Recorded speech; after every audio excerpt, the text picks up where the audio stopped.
All right, I think we are live. So today I thought I would make a video to kind of lighten the mood of most folks that are out there dealing with Section 8 and housing vouchers. As you know, I've made over 200 videos. I'm the owner of Section8Consulting.com, and today we're going to take a look at some of the reviews around the country for housing authorities. I was recently challenged today by by a person that was doing consulting. They wanted my services. We spoke for a while, and they told me they didn't believe that the housing authority and the people that worked there were unfriendly. So today, I'd like to address those beliefs that people at the housing authority do truly care about you. They don't. They always answer their phones. They're always pleasant to speak with, and they have nothing but your greatest consideration in mind. So, also, that being said, if you believe it, we're also going to be taking a look at some of the pitfalls of Section 8 and how you can avoid them.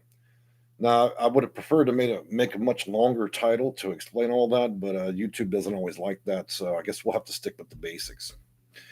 Now, before we get started, I should let you know that there is a chat window. You can chat with me by typing in there, whether you're on your TV, your tablet, your phone, and so on.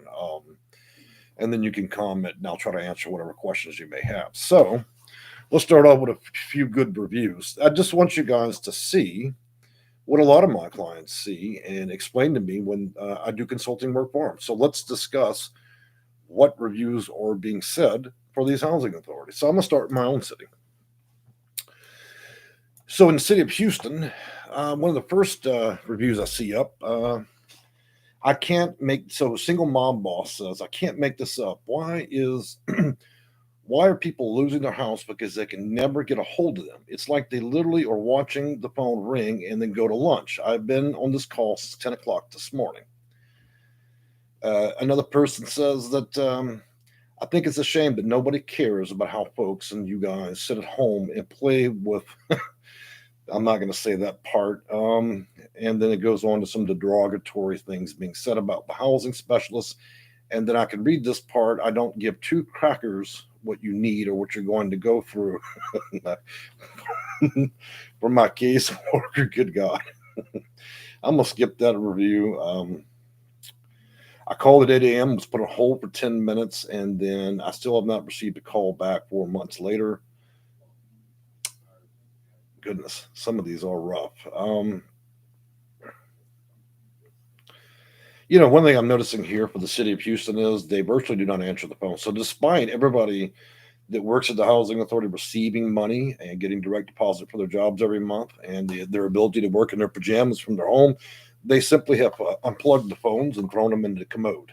There's just they don't feel the need anymore to speak or do any part of their job for the city of Houston. So I'm going to move on to New Jersey. Looks like some of the reviews are pretty nice. So they have a 2.9 on the reviews, and they say there are some lazy people who don't do their jobs. Then you have people here lying and acting like they do their jobs. They should actually get 1 star. I have experienced no type of response back. So it would appear that the reviews are a little bit similar depending on the city. Hey, Allah, how are you? I see you chatting with us. Welcome to the channel. Today we're just making a fun video. It's not really that serious, but if you do have questions about Section 8 and so on, you're welcome to ask. So that goes on, and then another person, looks like Nahid Muhammad, says, everything that looks good ain't. I'm a resident for over 10 years of the New York Housing Authority, and its name. And so anyways, he goes on to explain that there's a slumlord playing games with him. So it doesn't look like that's too good. And then it goes on. Tamika Hernandez says, it's absolutely the worst. They don't have no structure. This is a madhouse. They are evil employers and workers. This is poorly ran. They need to do something. Was supposed to move to Jersey 6 months ago, but the lack of inconsistency and the lies being told are just crazy. And then another one, Ibaka says customer service is a complete mess, rude, unprofessional. They only work for the tenant, never for the landlord. So apparently the landlord's pissed off. Ava Love. Hey, anyways, welcome to the channel. Thank you for the I recognize that flower you put up there, sunflower. So, anyways, guys, we were just reading nasty reviews. So we were reading about Houston. They've got a 1.9. New Jersey's got a 2.9 review, and then, actually New York actually cleaned theirs up. So I know they went on a campaign and removed 90% of all the reviews. I think they lawyered up. So New York has actually been able to raise their housing authority reviews quite extensively in the Bronx and all that, and that's all through legal action. The reality is most housing authorities barely get a 2.0 when it comes to reviews. And one thing I've noticed is with these reviews being left for housing authorities, a lot of them, it's not because people are angry because they haven't received a voucher. It's because they've been treated like trash. They've been treated like a dog. Nobody can give them an answer. And I think the answer part of the deal is because people have questions and the people they hire just got their diploma out of a bubblegum machine. So they haven't read any manuals, anything. Their only primary function or ability at this point is to be able to lift and function, to be able to functionally dial a number. That's it. There's been no further training, so it's like an army of idiots working there that are capable of data entry. And I've seen that repeatedly over and over and over that you talk with housing specialists. By the way, if you want to know what a housing specialist does, you can get that certificate, and it's like a little certificate you get when you graduate kindergarten. For $96, you become a housing authority specialist. So I could ride to Taco Bell today, pick up the young lady that just graduated high school, and we could go get her housing specialist certificate straight out the bubblegum machine from Nana McKay. And then she can determine the fate of the homeless, the disabled, and so on with that little old certificate. Imagine that. Don't believe me? Go over to Nana K's website. Anybody can get one for about $100. You just pass the Mickey Mouse test, and you become an employee if they're hiring. And they, housing authorities often hire people not from professional circles, as you might imagine. Most of their employees, the composition of housing authorities are made up of people that are less than saber. That's why, in the city of Houston, about eight or 9 months ago, they hired a gentleman off Craigslist. I joke you not. And he was arrested for selling vouchers. So that shows you, when you let the lunatics run the madhouse, what happens with housing authorities. I'm not suggesting every housing authority operates that way, but I don't think that reading through 50 states and thousands of reviews from hundreds of cities and not a single housing authority actually achieving greater than a 1.9 to 2.0 review. And the same thing I keep seeing more often with these reviews is they no longer answer phones. The people there barely or understand how to explain anything, and they just simply don't care, and the attitudes are crazy. Anyways, so the person, spoke up and said in our chat, housing authorities are staffed by cousins, sisters, sisters-in-law, high school pals. You're right. You might even see your lawn man there. So, and you might remember the lady from McDonald's when you got your egg McMuffin. She at noon she's mopping the floors, and at 2 o'clock she checks in to determine the fate of people that need those vouchers. You see how well this is run, right? These are county employees. These are people that are supposed to be trained. Training's a lot like plugging in a 1980 TV on a rolling cart, push them in a dark room. Please watch for 30 minutes, and then you get a certificate and you become a housing authority employee. I've spoke extensively with housing authority employees around the nation. There are good ones. They come into this, but they often do not get trained to do much of anything. Really, it's just a process. It's a machine that's out of control. Scott Harkins, come back for the playback later since I have a meeting underway now. Thank you for your insight and experience.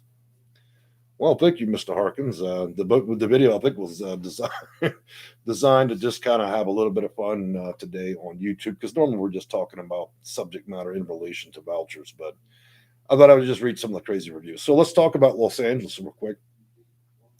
John Smith.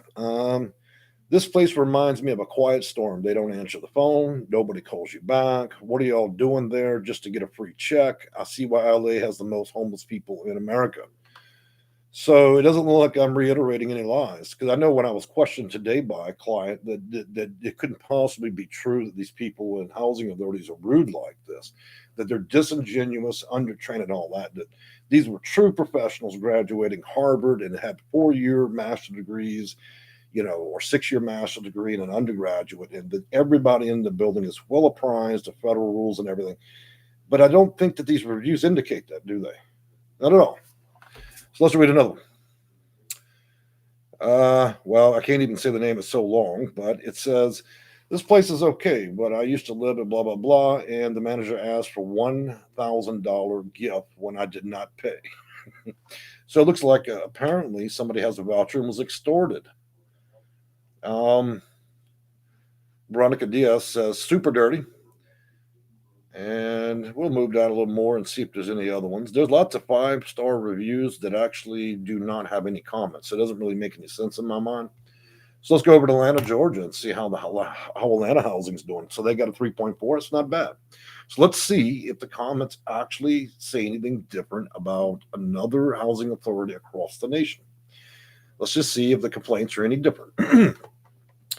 Atlanta is being gentrified. No places to live unless you're willing to pay $1,500 for one bedroom. The housing authority won't help. The website is full of lies, and just like every rental property website in Atlanta. So you can tell that person's housing searches is not going very well. I don't know that's necessarily the fault of the housing authority.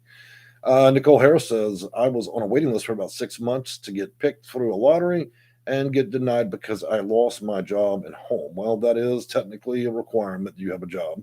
So that review wasn't deserved. Charles Johnson says, I was interested in moving to Atlanta, Georgia from another housing program and tried to call the number listed. Well, I can tell you without even reading the rest of that review that probably Charles Johnson didn't realize who he was dealing with. It's not like calling the number straight to hell. So I'm going to move over to comments real quick in our comments section here of the video. As you know, guys, you can chat with me while I sit here and make fun of housing authorities. I was put out of a DV shelter for intimidating my housing specialist after 6 months of living in the shelter when I began to press her for housing. Well, anyways, I have to ask, was a housing specialist an employee of the housing authority, or was your housing specialist part of the domestic violence shelter that you were in? Because if it's somebody that's working in the domestic violence shelter, they may not have even been licensed to do so. Leah Gross, I think I'm saying it right. Why didn't the vouchers increase with the rental increases? Well, that's not an automatic presumption when it comes to housing vouchers. So yes, the landlord knows he has to file paperwork to make the rent go up. What often you guys that actually have a voucher don't realize is you could ask to be reevaluated for your rent reasonableness to see whether or not you could get a higher payment. But often the housing authority is not going to market that particular end of the deal because they would prefer that if you got it in 1980, that you never asked for an increase or help against your rent. You see the point? While landlords continue to do it every 6 months, it's really due diligence. However, the housing authority is never going to apprise you of your rights. They just simply never have and never will. That's just how they act. Looks like Little Red says in Atlanta, Georgia housing review, no one knows when they will be accepting applications. I'm interested in moving there soon.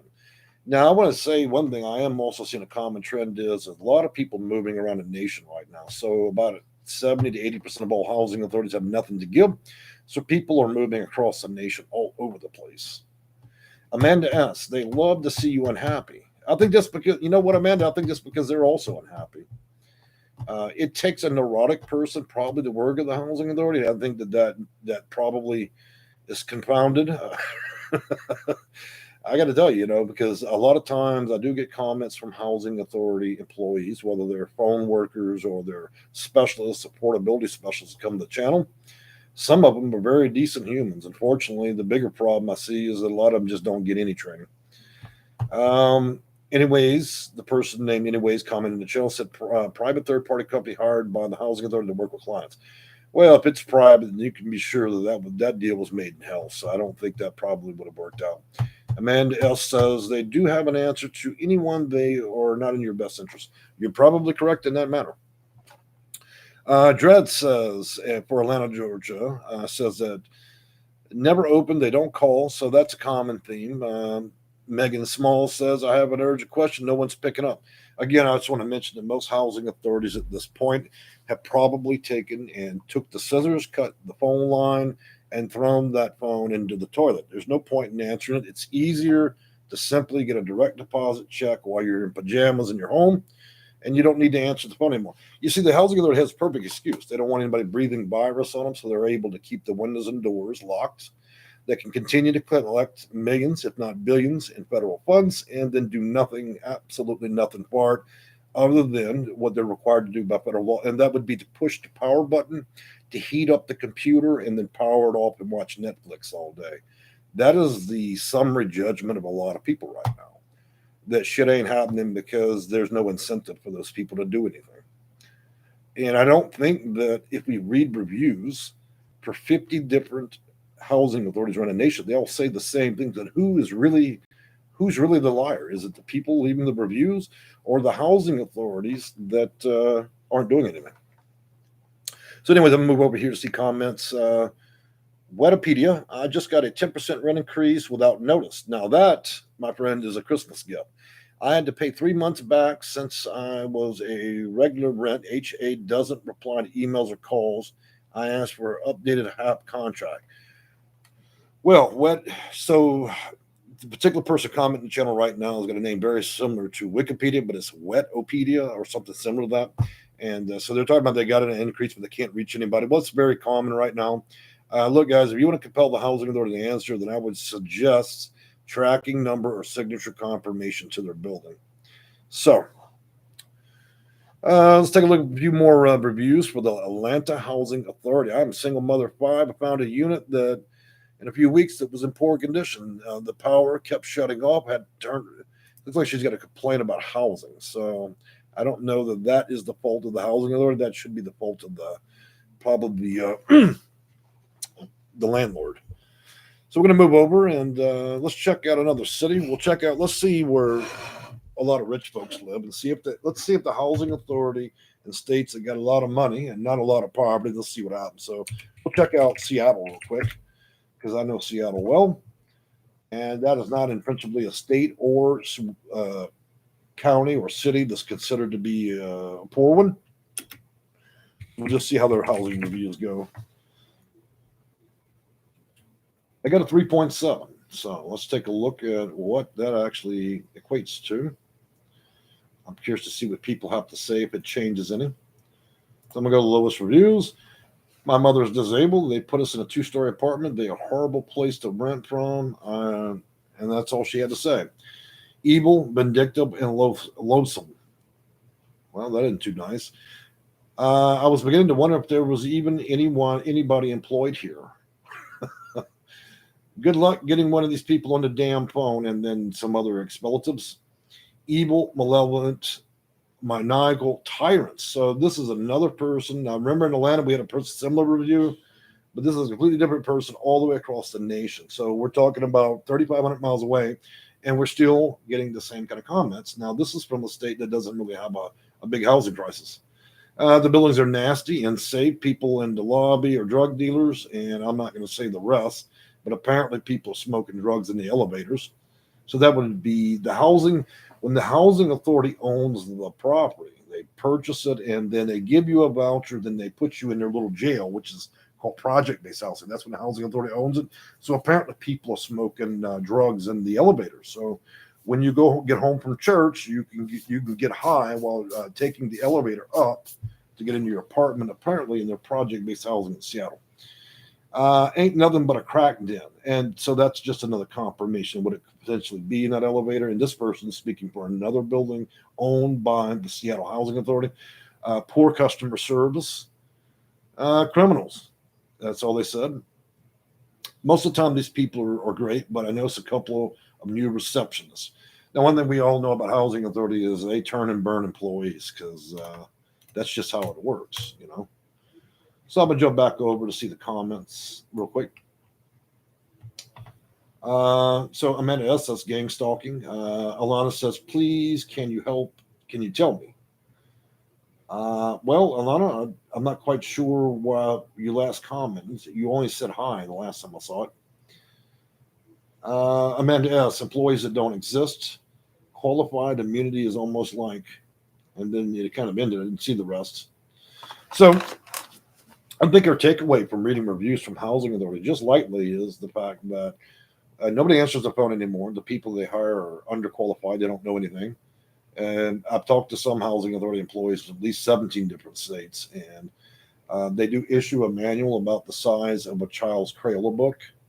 And most of the decisions hinge on one director of the program. So there's one fully apprised person in the building. The most of them are instructed to do very little, from my understanding, with most housing authority. But I'm not. That's not every housing authority. There's plenty of them in the Midwest and other places that operate ethically.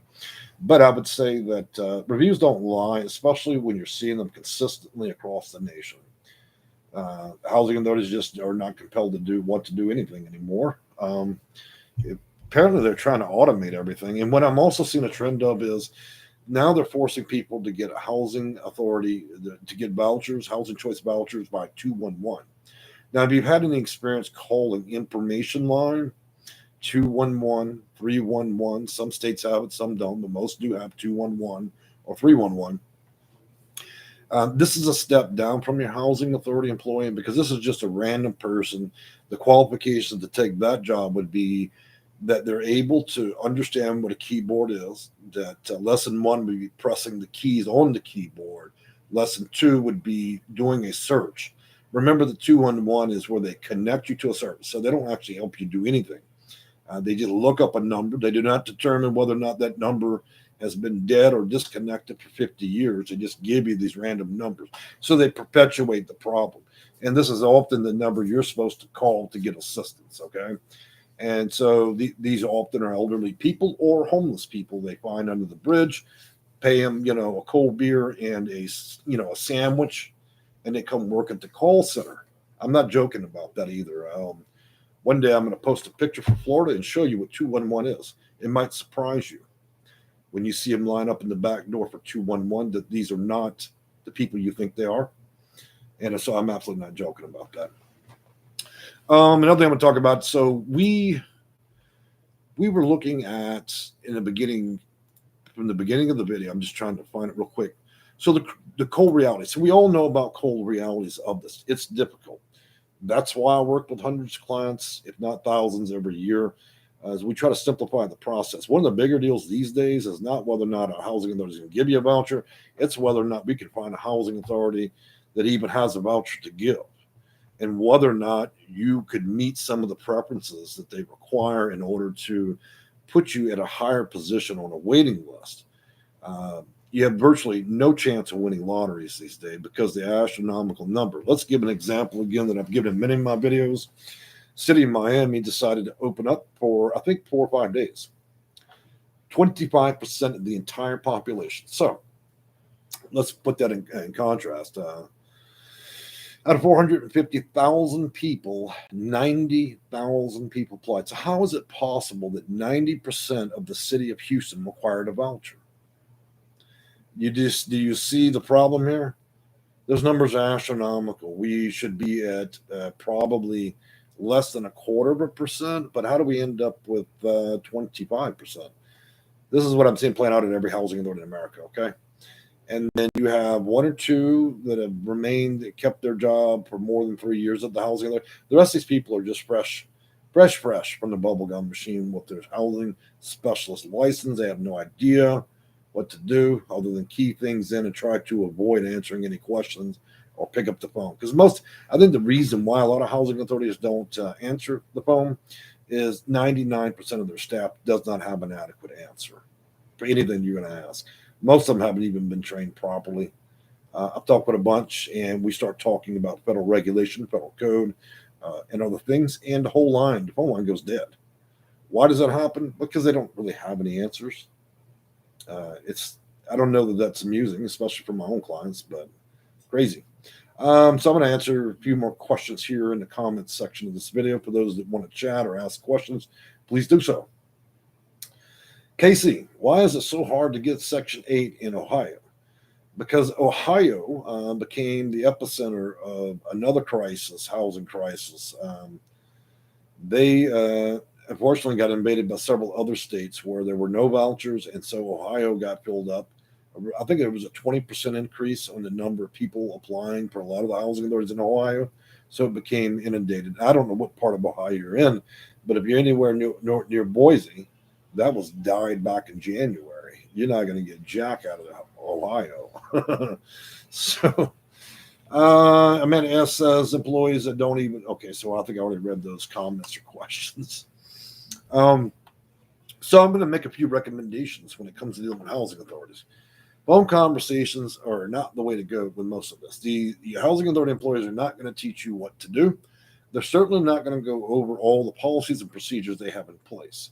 You have to get on your computer or pick up your pen, and then you have to request the information, send it with a tracking number, send it with a signature confirmation, and then request their specific policy and have them respond. Once you have part of their policies, okay? I'm only suggesting you do this if you're not hiring a consultant because I have all this stuff. But once you know the policy, then you can start working with. You need a matter of record where you're actually showing you're communicating with them, and then what they're doing is they're just violating certain parts of federal law. And look, discrimination, a lot of you view that as a color and race issue. Discrimination is any format in which you're being denied services, okay? I talked about it in a prior video. So if you have a matter of record of requesting policies, procedures, and all they're doing is denying your request, that they're not getting back to you in a timely manner, then you have a matter of record. And sometimes these things can be up to HUD's DC office and also the U.S. Department of Justice. It really depends on your case. One of the things you want to sprinkle in your salad very early on is make sure that you're adequately represented by a housing advocate in your city. Now, attorneys will charge you for just about any kind of casework, but on one unusual circumstances where they do get paid pro bono is for housing-related issues, especially discrimination. And why would an attorney want to give out his time for free for this specific area and segment of society? Easy. They make a lot of money off these lawsuits. And so by the time they pay themselves, yeah, you'd probably get a $5 payout. But the thing is, they help you solve your problem, all right? So I think that making sure you're adequately represented. For those of you who have not read Title 24, which is the entirety of all your rights, you should read that because it's a weapon that you can utilize, especially when you have people that are ignorant that are trying to convince you to do otherwise at the housing authority. Anybody says, so I'm going to get back over here to the comment section. KC says, thank you for the information. I appreciate you. Another client says that great advice, Jay. I began to get results when I started using email only to communicate. I mean, that's the thing I want to impress with you guys. Do not do verbalization on the phone, man. Look, there's no matter of record. They can actually say things to you that are so nasty. But because nobody's recording that call and it's not a matter of public record, nothing happens. When you do it in mail and email, then you have a matter of record that they're violating you in 100 different ways, and they're much more cautious to respond. Another thing is open public request. You know, another nice way to put that is demanding public record of what, you know. So if you write them as a matter of open public request, you can demand that they give you certain portions of their operational manual to describe certain policies they have. If you're planning on doing something that will require a change or modification and other things, before you ask for it, the smarter way to play the game would be to compel them to give you their policy. That way, you can tailor your conversation and your request to exactly match the intent of their policy. If you know the policy beforehand, I think you see that you would be able to better utilize the system. If you go into this not knowing and hoping they're going to help you when you screw it up, you're wrong. Okay? Because then they're going to just hit you over the head with their policy that you didn't know from the start. And then what happens a lot of times with the request is, and many different types of requests is, once you've already let the cat out the bag and already said what you're going to do, there's no going back to give a more preferential answer. Your first established part of this should be always getting the policy. When they ask you why, tell them, look, I'm just curious. Do not ever tell. It's just like a lawyer just fixing to sue. You don't call up the other party. Hey, man, I'm going to sue the hell out of you. I just want to let you know that, because that's a stupid thing to do. That means the housing authority is prepared for you. You don't ever want to have them where they're prepared to counter anything that you're going to file as a modification or other complaints. Another thing is you guys have a difficult time understanding that there's reasons why there are policy procedures in place. And so you'll try to skip the line. Well, I feel cheated. I feel discriminated against. So I'm just going to call HUD right today and then skip the whole line. Look, there's a reason why we have like a court system. You got county court, you got Supreme Court, you got district courts, state Supreme Court, and then the Supreme Court of the U.S., right? So what happens when you try to skip a step? It fails. It means you haven't followed due process. So you guys have got to start from the bottom. Yeah, it's slow and painful. Okay, I've submitted everything and I've let the landlord know. Now I've caught him in denying me. He's denied my federal rights. Now I can move to step two. You need to familiarize yourself how to arm yourself properly to go through the process. And it'll take a few months, but the result is one thing. The landlord and the housing authority you got a problem with, it's like getting hit over the head with a hammer. They can't believe you've actually followed through the policy correctly, and your case has to be taken seriously. Look, and in every part of that conversation is denial. That is the best word ever designed when it comes to this. I have been denied, and then you can copy and paste the exact excerpt of federal law or federal code that they violated, and then there's no ambiguous question. We have a trail of letters and emails, and then we let these people who just got their housing specialist license out the bubble gum machine just sit there and run their lips through that email, and now they're cooked. You see my point? So then the housing authority has to make decisions. You got the lady sitting in the back making $100K for her job as a director. Now, does she give up her job because the young lady at the front did it? So then you're turning the housing authority employees against each other. You see how this gets interesting? There's lots of ways to turn this shit upside down for those folks. But if you guys are not going to follow the right steps for it, you're just going to destroy yourself in the process. Then they blackball you. A lot of you guys don't think you don't blackball. Look, this is a lot like kindergarten. You're dealing with people, man, that are going to get upset with you, and they're going to try to bias you out, key in your answers wrong, try to depreference you, all kinds of crazy shit, because housing authorities oversight is within the building. So unless you got the FHEO and you have a case file with them, the people in the housing authority pretty much monitor their own erroneous behavior, which means when you complain to the housing authority, that would be a lot like you getting stopped by the cop, beat up, and then the next day you go to file a case against a police officer, only to discover the person who investigates police abuse is the man that beat you up. Taking your case and your problems to the housing authority is a fabulous joke. Don't do that. Don't go to them expecting them to print. Oh, well, you know what, Sal? We thank you for calling. Today I'm going to teach you how to get me fired. But you guys will sit there and call every day. Can you tell me how to get you fired? Can you tell me how many policies that I can ruin you with? Of course, these people aren't ever going to tell you a damn thing. That's why so many people hire me. They hire attorneys and other people because who the hell's got time for that? So if you don't know... If you don't know how to set this on fire, then you better learn, okay? But you going around writing complaining by phone, that isn't going to do anything. They laugh and hang up. They're probably not even watching you. They're probably playing Farmville on the computer, just thinking, well, that'll lose screw. She doesn't know the process. So we'll just be able to delete this call. You see my point? Look, you guys aren't even being taken serious a lot of times when you make these accusations against them, and you need to have proof. And it's much easier than you might imagine in some cases. Look, part of the process sometimes with my clients is just setting up booby traps. I already know the woman at the other end of the line of the housing authority is ignorant. So all I've got to do is just tempt her to act ignorant. Once you're trapped, you're trapped. That's it. So anyways, I'm going to skip back here to the comments. Never none. I don't know how to say that name, but it's all right. I'll mess up lots of names. What about if you're living with a roach? I grew up living with roaches, man. I grew up in a trailer park in the 80s and the 70s and the 60s, man. I can tell you lots about roaches popping out your hair, having sugar water, and not having so much to eat. A lot of you guys fail to realize that I grew up in the hood. I know all about it. So, yeah, of course, that's a problem. Yes, you got roaches. Some people got rats. Some people got holes in their floor. Some people have units and apartments with no insulation. Others have got toilet water in their carpet half the year. So the better question is not reporting you have a roach, but what are we doing? What are you setting up with the landlord? Is there a matter? Have you been filing the maintenance requests and keeping copies? Have you been denied service? Have services been unreasonable? Where are you at in that process is a real question.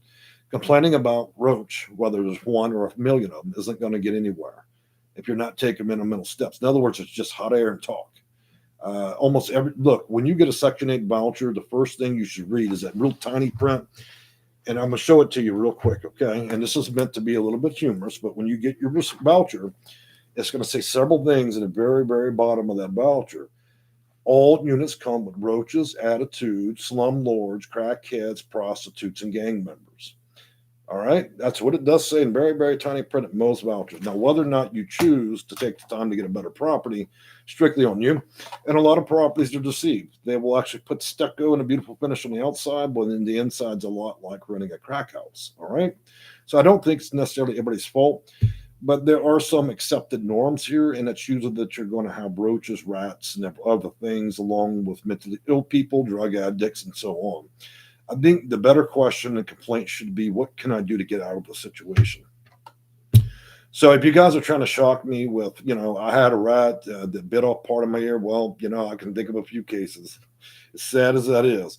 Or you tell me, hey, I've got roaches the size of turkeys. I've heard cases, where things get pretty bad. Flying, you got a big roach big enough to actually fan you like a cooling fan. So it's bad.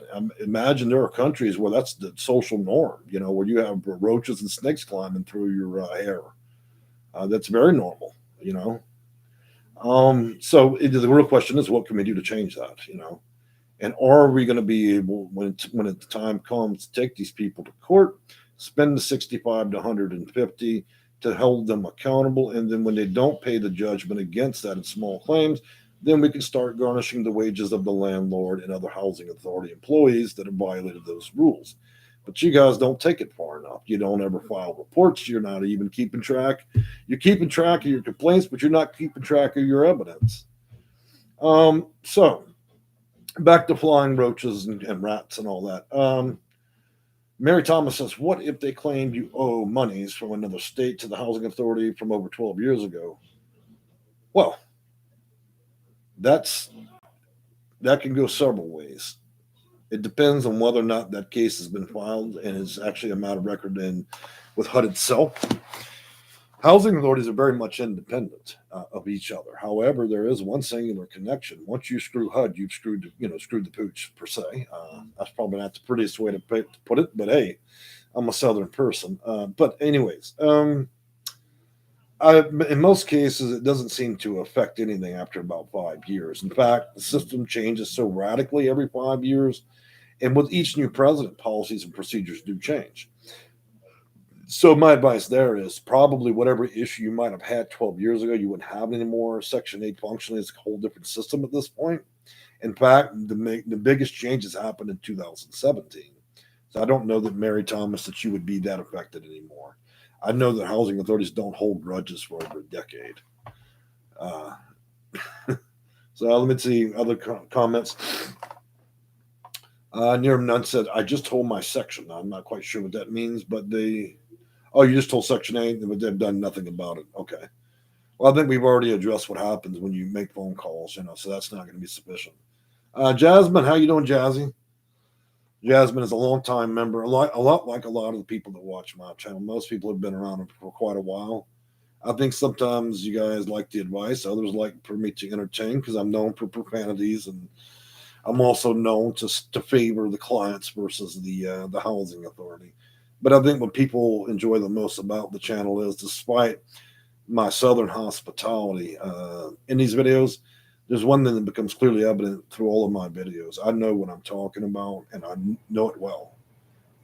There's a difference between people getting out tips and tricks. Most people know functionally that I have read over 1 million pages of legislation, policies, procedures, data manuals, so on. So I'm exceptional at my job. I think I've got a success rate of around 93%, a failure rate of 7%, and I don't do tips and tricks. I'm actually got more materials and material education than anybody ever did working in a housing authority.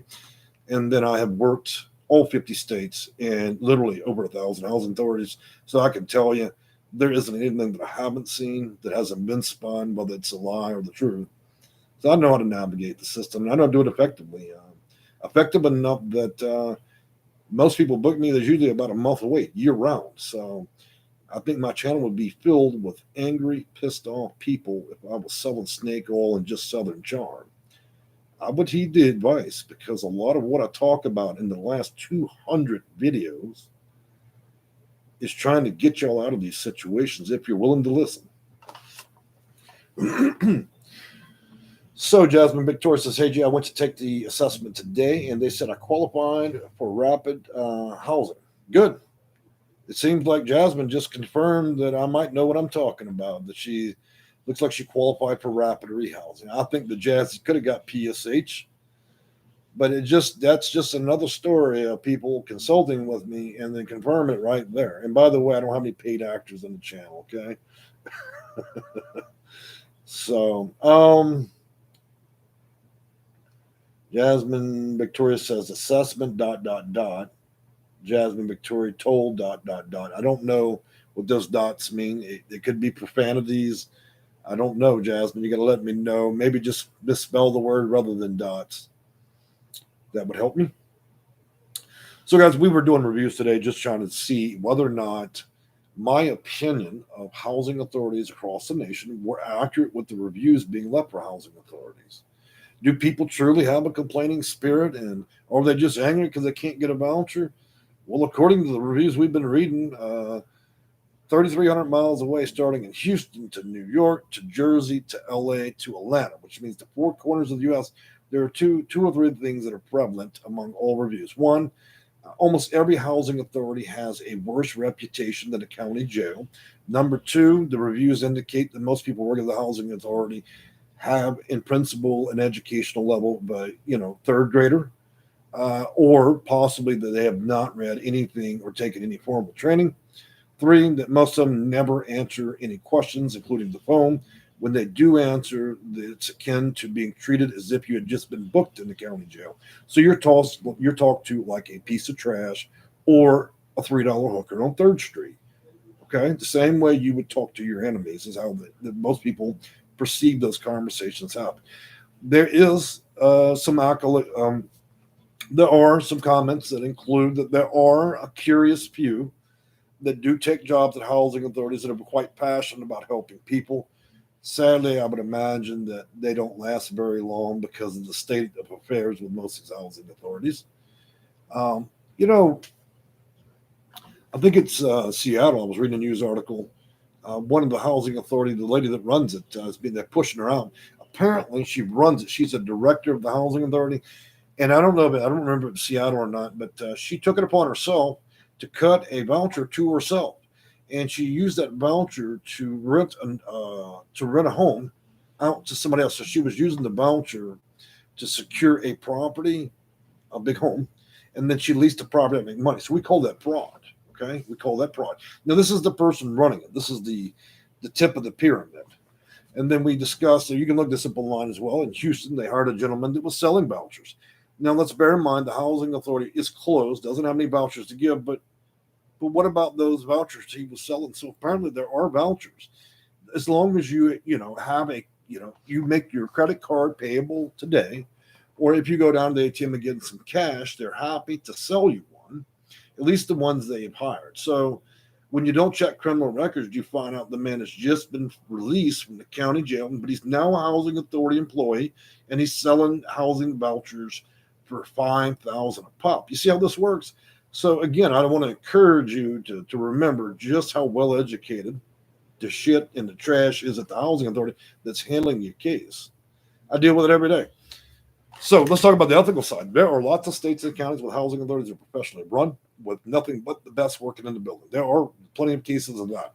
But the far greater cry of this deal is really just horrifying of what I'm seeing. And really, it's because this organization, housing authority, being employed by county employees that are operating with virtually no oversight until they literally get sued by HUD itself.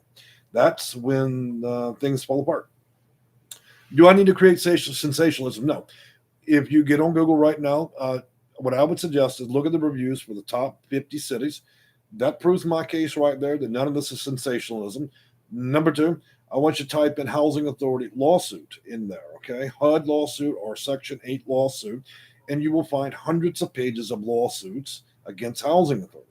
So again, if I'm preaching sensationalism, okay, and it's fake news and it's just strictly a lie, then how is it that it's published thousands and thousands of times across the internet of cases every day, every single day? So what it comes out to is I'm telling the truth. The only thing is I'm making it sound a little bit more cute than the way they actually report it. That's all it means. If any of you are under the delusion that this stuff, that everybody is good Christian folks at these housing authorities and they're all just praying for you and they got a voucher waiting, they're going to print out, they're going to warm up the printer today and give you a voucher, please, I encourage you to get some psychiatric help, all right? Because you really do have a loose screw, okay? And there's no helping you if you see the world that way. It means that you're looking through a warped mirror of reality and you've lost grip. Anyways, to keep it fun and interesting, of course. We're going to take on some comments. I see people are commenting, so why not? Like I said, today's video is meant to be fun and a little bit interesting and a little bit preachy. But the thing I want you to take away from this, it's still a very serious matter. It's still a very serious matter for every client that I have and every one of you out here that are struggling with a system that is absolutely designed to just treat you as poorly as possible. It's a broken system, and it was designed to be that way. As the videos indicated, I don't think this thing was ever set up to actually work correctly. 40 50 years now, and we still can't get it right. All right, so in the comment section, Jasmine says a few things. I have an apartment before this year is over, and I'm very close. Jasmine, I'm proud of you, girl. When I met Jasmine, she didn't have the right things set up. She consulted with me, and you know what? I'm not going to make it a credit of me of how Jasmine was able to get what she got. Jasmine got her housing through pure blood and sweat and dedication to her getting through this, taking that assessment. She had the intuitiveness to consult with somebody. Like when your car breaks, you go to a mechanic. When your air conditioner quits working, you call the AC man. When HUD's broken, you better call me or an attorney, okay? Because it's not a joke. And Jasmine asked, and you know what? I didn't give her that much, and she went out there and got it done. And now she's going to be getting a place to live. And that's exactly what the point of all this is. S. Williams comments require 3 to 4 times the rent required in income. Lost a voucher due to little income. Yes. So the pandemic produced a few results.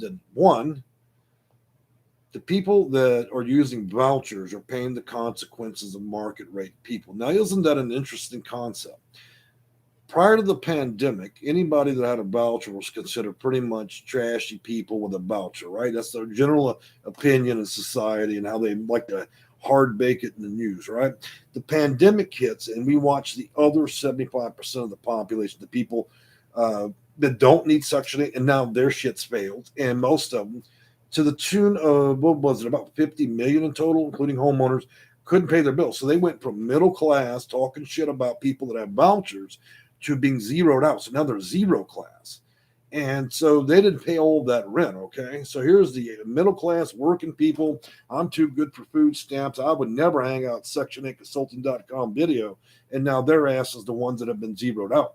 So they come around like rats and roaches to my channel. And now they're begging for the same shit they were actually making disparaging comments about. I'd have put about 250 people out last year just for that. That think they're better than other people. Now they're groveling, right? Retribution's a bitch. Sometimes you get paid back when you don't have a moral center. So let's get to the point of getting to this 3 to 4 times the rent. Now, what caused this big spike? Now landlords have to recover. All the money's not paid by people that weren't using voucher. So the consequence is the whole market suffers. That means whether your market rate can pay your bills on your own or you got a voucher, everybody's got to come up 3, 4, 5 times the rent now. That's why the housing market overheated. That's why investors snapped up every house they could get to drive up the rent because they knew they could get 30% more rent. So even if you could make 3, 4 times the rent, the housing authority can't keep pace with the costs of what it would take in order to keep your house. 30% of your income towards rent, but when rent's too high, it cancels it. It means it's non-negotiable at that point. So the pandemic caused a lot of this, and then it was exacerbated by market rate tenants. Section 8 folks did not have any real compelling effect on the situation whatsoever, other than some minor issues to funding. So I think I explained that pretty well. We didn't have a Section 8 crisis. We had a housing crisis, and that's people that pay with money from their job, not from their voucher. Okay. As a matter of fact, all the landlords that accepted Section 8 vouchers survived the pandemic unscathed, and they're now moving on to different things. The other 75% of the people that said, hey, I can't have trashy people with vouchers in my property, more than 30% of them lost their properties. See, when you act like an asshole and you think like a racist or a bigot and other things, that's how you get repaid. You lose your property. When we start treating each other like humans and quit worrying about what color we are and other crazy shit like that, then we can operate and function as a society. So I said that. Anybody doesn't like it, then I don't care. All right. So the point is, let's take all that back in.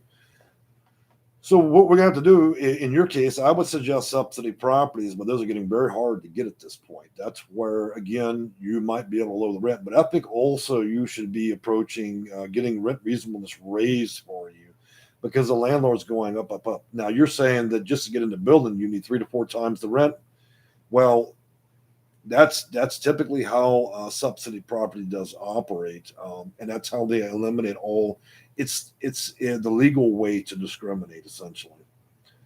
So unless you can prove that the burden that they're placing on you is greater than what the federal law allows, then you're likely stuck with that position. Okay.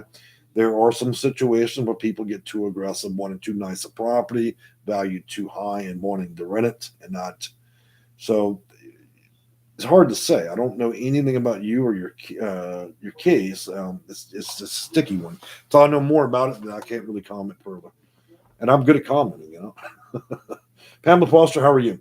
Yes, there are those that operate tricky and those who. Now, I want to reiterate what Pamela Foster said. I want to make it clear that the entirety of the video is not about the small section of this. This is a major problem. The part that goes right of all this, the good decent part of this is like 30%. The other 7, so the bigger shittier end of this is what's controlling all of this. So I just want to be clear that this is not a one-time event. This is always going on. It's just getting worse. And then what's operationally or functionally worked the best is only functioned that way, for a little while. So there's a lot of ways to view it. There's a lot of opinions. There's a lot of political agendas. There are lots of religious beliefs and other things. The reality is, it's a pretty tough system. You either are well apprised of your rights, rules, procedures, and policies, and you can get through it, or you can't. If you don't know how to fix your air conditioner, call the AC man. That's the basic advice. I'm certainly not here to sell anything. I'll get off this video, and I'll go pet 22 of those cats I've got in my house. By the way, let's see if any of them come today. If y'all have been a member of this channel long, or you're just dropping by, you'll quickly learn that I have 22 cats, all rescue. And I care about them immensely, and it's a big part of my channel. If you don't like cats, please just leave, because it doesn't matter to me. Oh, we have to shake this to see if we can attract them. It's like a bees to honey. We'll do a little shaking and see if they come out.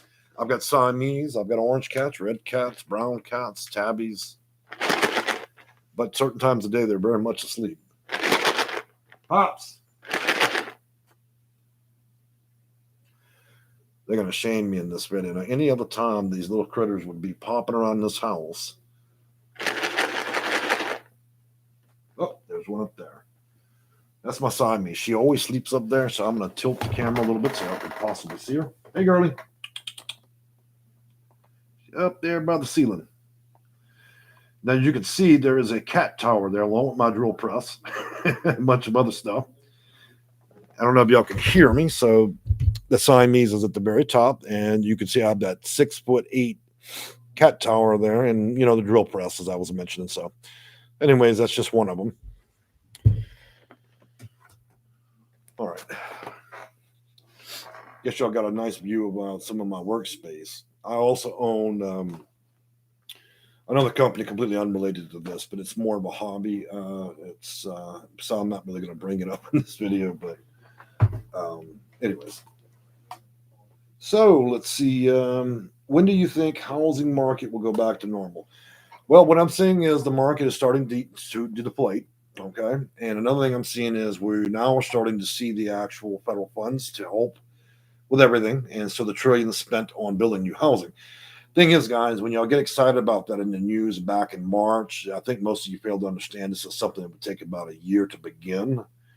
So while we're all saying, well, what the hell happened to all this money? Well, it's just now, they're just now signing and cashing the check in most states. So my expectation is most things, the big jet will take off January 1st, because that's when federal budgets go in, and it's also when states crank up their budget for the year. So I think there's going to be a lot of good things happening January through March. I think that for the first time since the pandemic, that some of the things are going to start to ease. I also think that this crisis will be a slow slope over 3 or 4 years. We're not going to be exiting this quickly. However, the intensity of the housing, inflated market, high rents, and all that, I see that incrementally decreasing. Now, that's just like being the weatherman. You're asking me if it's going to rain tomorrow. I don't truly know that. Um, I'm just using my experience of seeing things, different situations play out in the housing market before to give my opinion.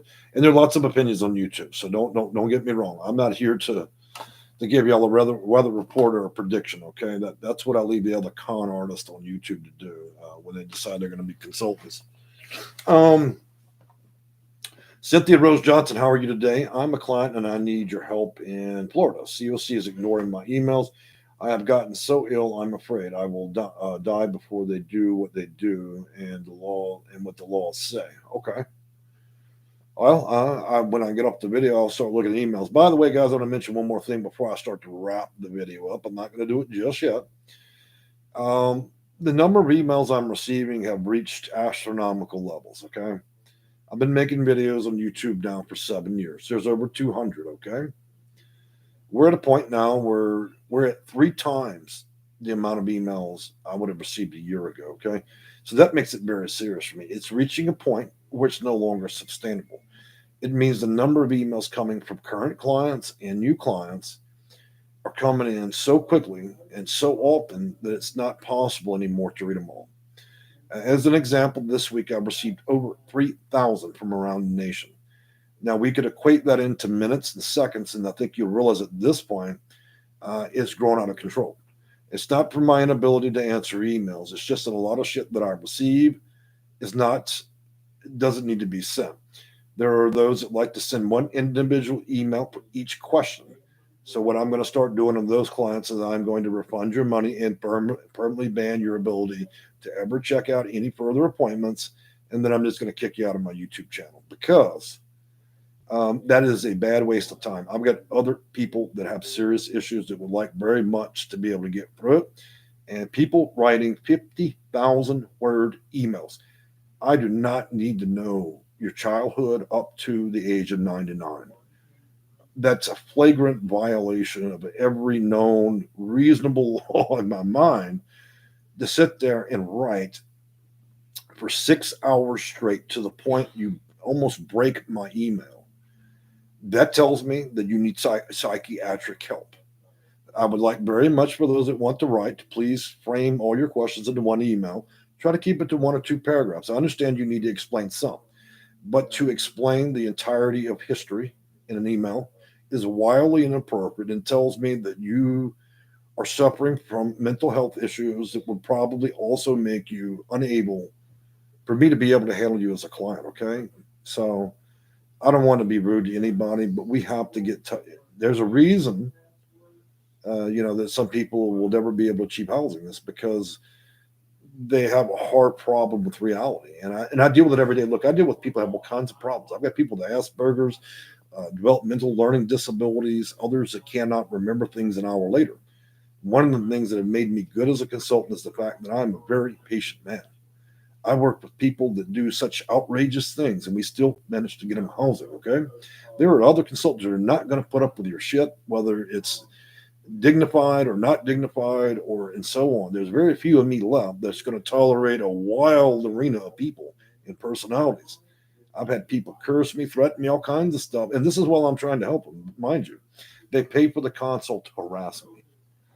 So I'm just going to say for those of you that are still in touch with reality and still want the help, I'm one man alone in this. Most everybody else said called bullshit and just walked out on this deal years ago. Most people don't want to consult with Section 8 clients. It's gotten down to just a handful of us, and it's like a dying unicorn. If you guys continue to abuse people at Housing Authority and those of us that are consultants, there will reach a point when there's nothing left. And then you will truly understand the point of destitute. Nobody will help you except an attorney that's going to want about $5,000 to $30,000, and he's going to take you on a wild ride that will lead you nowhere.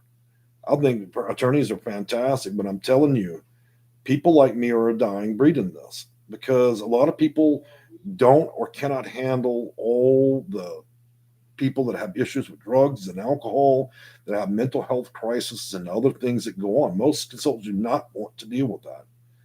So I'm just telling you, there's only a handful of me left, okay, out there. And if you continue to terrorize consultants, this is all going to go very badly, and you will be truly left at the hands of the people at the Housing Authority. And as far as I can tell, for its creation last 30, 40 years, you're not in very good hands. A lot of you are seniors that have no other choice with this. Some of you are literally living off of medical equipment to keep you breathing.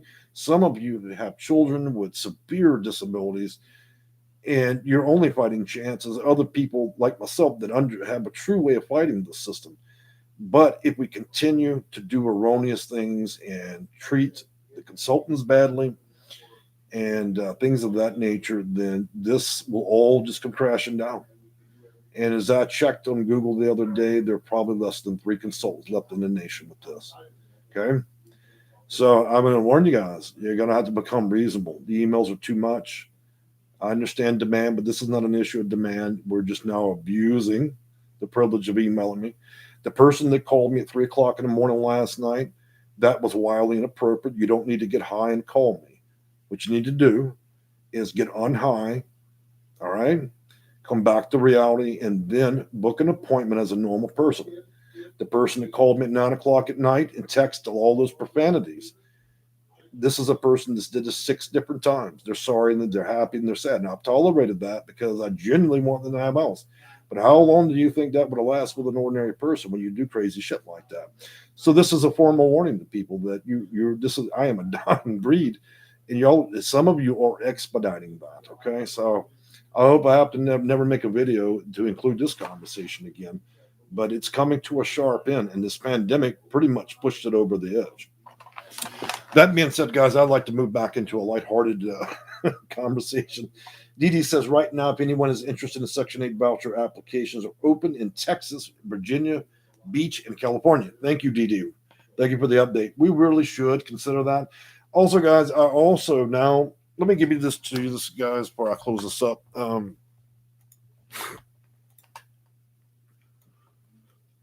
This is going to be email notifications. YouTube does a terrible job notifying people.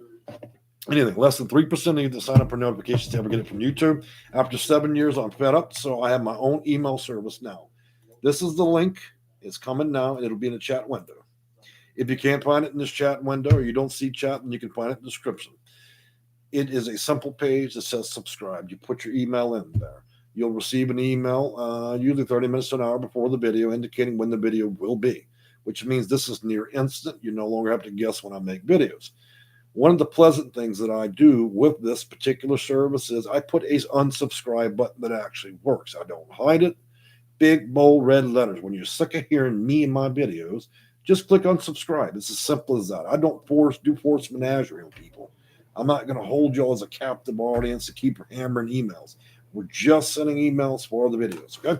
So if you're interested in that, do that, because there's no guarantee with YouTube anymore. It's gotten too big and too nasty to get up those alerts. People tell me, oh, yeah, I learned you had a video out 3 days later. Wow. Anything y'all want to ask before I go? Now is the time. Any questions? I'm going to wait.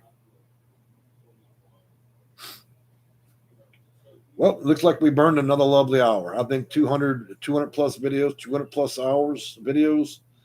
I probably talked about every known subject under the top. One day we'll invent something new to talk about. So I hope y'all enjoyed the reviews and all the other stuff. And, we'll pick it up again another day and see what's new. Looks like there's a few comments. Brittany Madero, hey, man, good to see you back in the channel. Tammy Peace, good to see you back in here. Benzie County in Michigan, open, good, thank you. You know what, guys? I think I'm going to create a open list. And if y'all want to chip in on that open list, what I'm going to do is I'm going to put it on that website that I have, and I'll let me know when these are open. Look, the list, the websites that tell when housing authorities are open are wildly inaccurate. I think the best source of when a housing authority is open are the people, and y'all guys know that. So, and I try to keep up, but there's a lot of this. Dee Dee says, what PH tenants? Tanya Jackson. Okay, so that's in between clients. All right, guys. Well, I'm going to wrap up the video. It'll still last a few minutes if y'all going to continue to chat amongst yourself. Good with that. If you have any questions, you'll be able to find. If you want to book me as a consultant, you need help with the process, that's fine. I'm not here to sell anything, so I'll let y'all all research my reputation if you think you need the extra assistance. Also, you'll find a link to booking appointments. You'll find a link to the website. You'll also see a link for reviews in the description, and that will be to every known review I've ever received. News and updates, membership, and email notifications. Okay, so it's all in the description. You decide what you want to do with all that information, and I'll look forward to talking to y'all again. All right, thank you.